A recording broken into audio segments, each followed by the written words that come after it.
Yo, what's going on guys? It's Cynical and welcome back to another video. Today for you guys, we got something pretty damn exciting to talk about, and it's something that I think a lot of us probably weren't fucking expecting to happen for quite some time. But today we got an announcement of a brand new upcoming Kingdom Hearts game that is set to release this year in 2020. So yesterday, the Japanese and English versions of the Union Cross Twitter account sent out a pretty interesting tweet saying that there is going to be a pretty damn big announcement later on today, which has clearly already happened.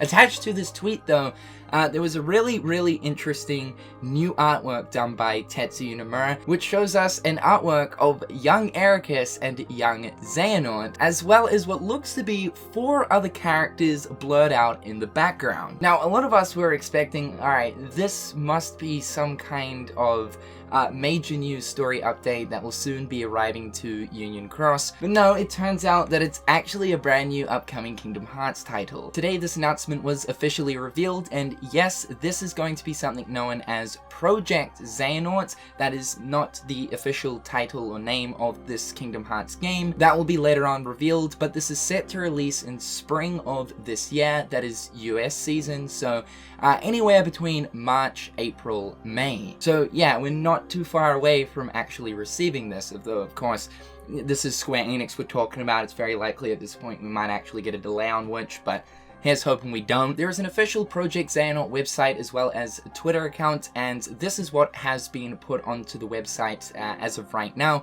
It basically has a picture of Young Xehanort, as well as why did he become the Seeker of Darkness? Spring 2020?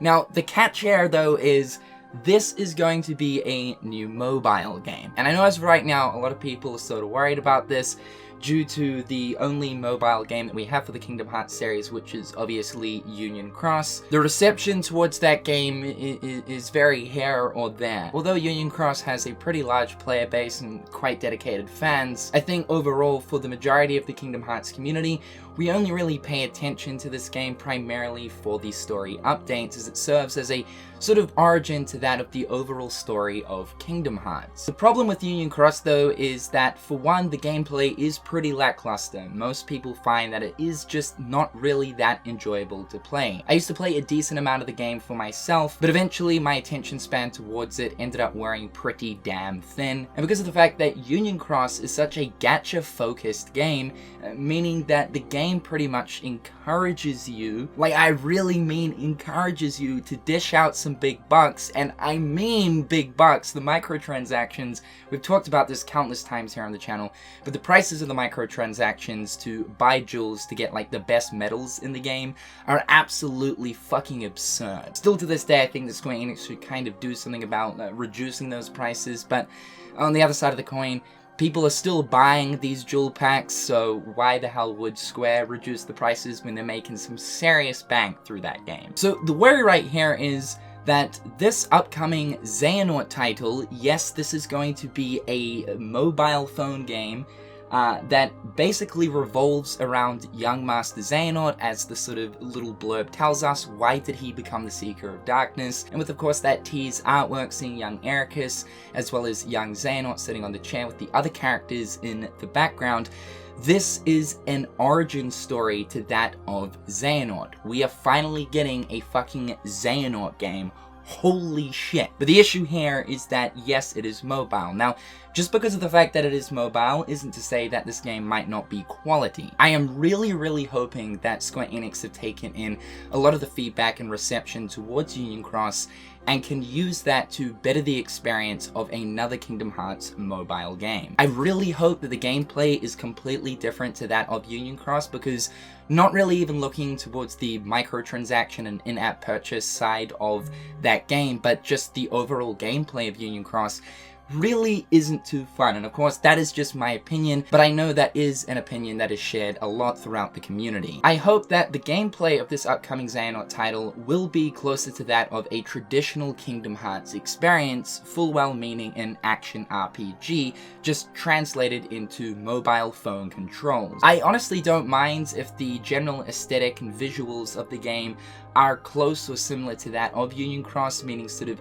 chibi 2D-esque looking visuals. Although my preference is definitely to have the game full-blown 3D, but keep in mind, it is a mobile phone game. That being said though, there's some pretty impressive 3D games out on phones these days, dude. It is important, however, to read the actual tweet, which says, "Welcome to the official Twitter page for Project Xehanort, an all-new Kingdom Hearts experience planned for spring 2020. Now, we can take this in many ways. The very first one could just be the fact of new experience, meaning a new story experience, that of obviously Master Xehanort's origin while he's in his youth. Or this could actually be referring to the actual gameplay side of things, meaning that this could be an entirely new gameplay experience for a Kingdom Hearts title. Similar to the way that obviously Kingdom Hearts Unchained Key, when it first released, sort of was.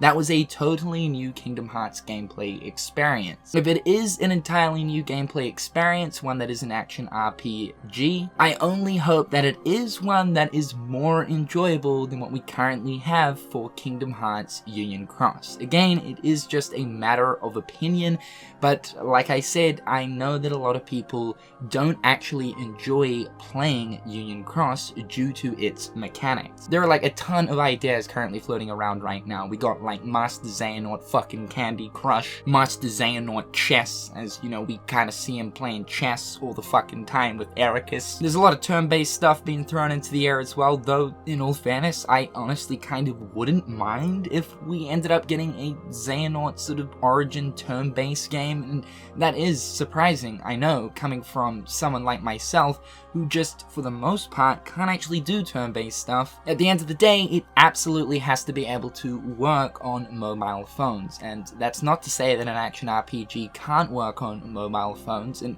obviously my biggest want is that this will be an action RPG title. So because of the fact that this is going to be revolving around Master Xehanort's origin story, this title right here seems more story-driven than that of Union Cross, though Union Cross is story-driven to a degree.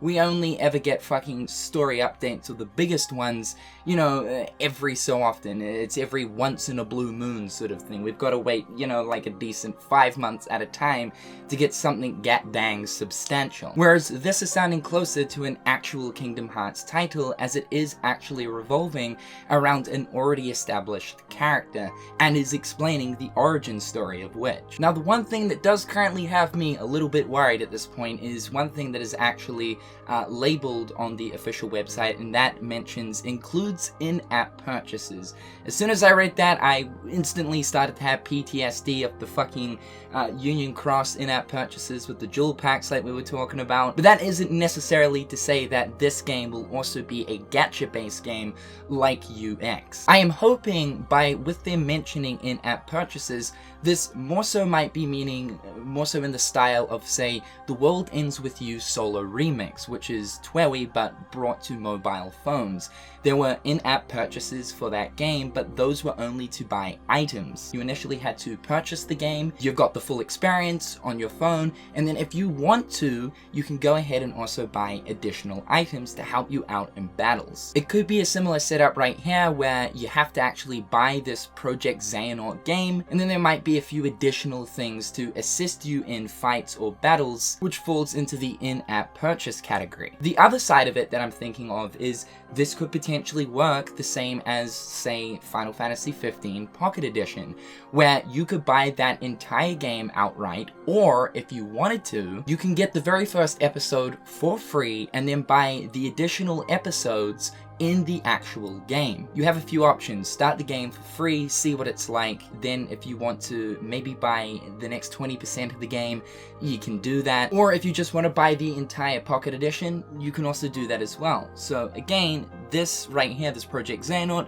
could be a similar setup. I honestly hope to God that the game is not going to be so focused around constantly whipping out that credit card, inputting them digits, and putting the player almost in a position where they feel like they're going to miss out and not be able to get to the top tier if they're not actively spending money. I do understand that there is a very large free-to-play side of Union Cross. It is totally possible to experience experience the game free to play. And I also do know that it is possible to also be in the top ranks of PvP leaderboards and whatnot without actually having to spend a single cent. But if you want the newest and best of best, for the majority of the time, the game extremely encourages you to spend money. So I hope that that same mentality isn't infused into this Project Xehanort game. Now let's talk about the tease artwork that we have right here done by Tetsuya Nomura. Even though we can only see Young Eraqus and Young Xehanort, there are some other characters in the background that are currently blurred out.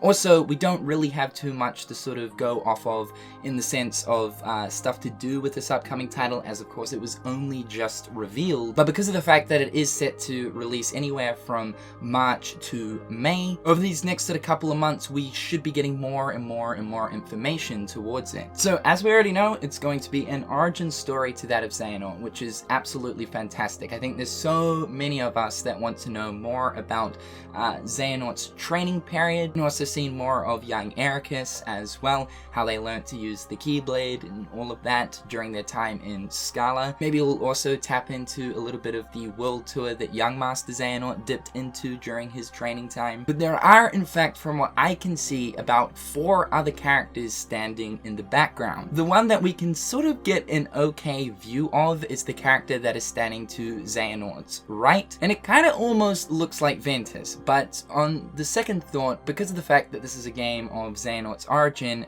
I'm going to say that these are other students that also trained alongside Eraqus and Xehanort. If there are 4 here, then that would make a total of 6 different students, which means some completely brand new characters, unless of course they're gonna somehow make it that the Dandelion leaders or whatever end up time traveling to a certain degree. I mean, we know that fucking Ventus has done that, so it's entirely possible. Though we can actually make out one piece of clothing on the character that's standing behind Eraqus and Xehanort right here, and that character has the same sort of X-looking pattern on their torso region, similar to that of course, Eraqus and Xehanort, which seems to be that is the sort of outfit that Keyblade wielders all the way back when, during the time period of these guys, used to wear in Scala. And we do know that none of the characters within the Dandelion group have that same looking outfit design on them, so I'm taking it that these are some completely new characters that trained alongside Eraqus and Xehanort. Anyway, thought I'd bring this to you guys' attention because it is actually some pretty exciting stuff, all things considered. Even though it is a mobile phone game, I do have high hopes for this, and I honestly do hope that Square have